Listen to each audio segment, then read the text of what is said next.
6টা কমিশনের যে ফুল রিপোর্ট সেটা অলরেডি আপলোডেড হয়েছে ক্যাবিনেট ডিভিশনে যেতে। এটা আমাদের প্রেস সেক্রেটারি সাহেব ওনার পেজে জানিয়েছেন, আমি আমার পেজে জানিয়ে দিয়েছি। আপনারা ফুল রিপোর্ট সেখানে পাবেন। ওখানে এমনও রিপোর্টও আছে 350 পৃষ্ঠা। তো ওগুলি আপনার 6টা রিপোর্ট মিলে প্রায় 2000 পৃষ্ঠা হবে। তো এটা প্রিন্ট করে আপনাদের মাঝখানে ডিস্ট্রিবিউট করা তো একটু কঠিন ব্যাপার। তো এই জন্য আপলোড করে দিয়েছি, আপনারা ওখানে পাবেন। আমি নিজে ক্লিক করে দেখেছি, পুরো রিপোর্টটাই দেখা যাচ্ছে। এখন ওনাদের রিপোর্টের ভিত্তিতে আমাদের এই 6টা কমিশনই আশুকরণীয়, এই সরকারের আশুকরণীয় কি সেই ধরনের সংস্কার প্রস্তাবগুলো আলাদা করে আমাদের কাছে দিয়েছেন। আশুকরণীয় মানে কবে করণীয় সেটারও ডেফিনেশন আছে, যেমন জনসংস্কার যে পাবলিক যে অ্যাডমিনিস্ট্রেশন কমিটি সেখানে বলে দিয়েছেন ওনারা আশুকরণীয় বলতে আগামী 6 মাসের মধ্যে করণীয় এগুলিকে আইডেন্টিফাই করেছেন।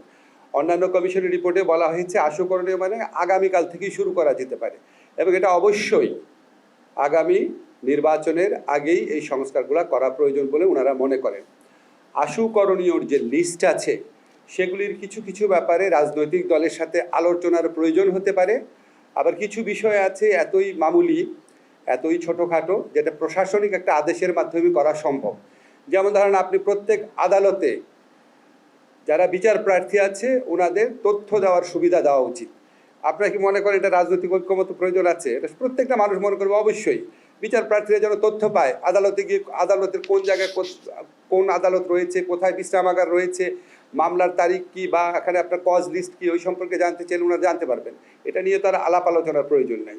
তো আশু যে সংস্কার প্রস্তাব আছে এটার মধ্যে কিছু জিনিস আছে যেটা আমরা ইতিমধ্যেই করতে পারি, ইনফ্যাক্ট দু একটা জিনিস আমরা করেও ফেলেছি অলরেডি।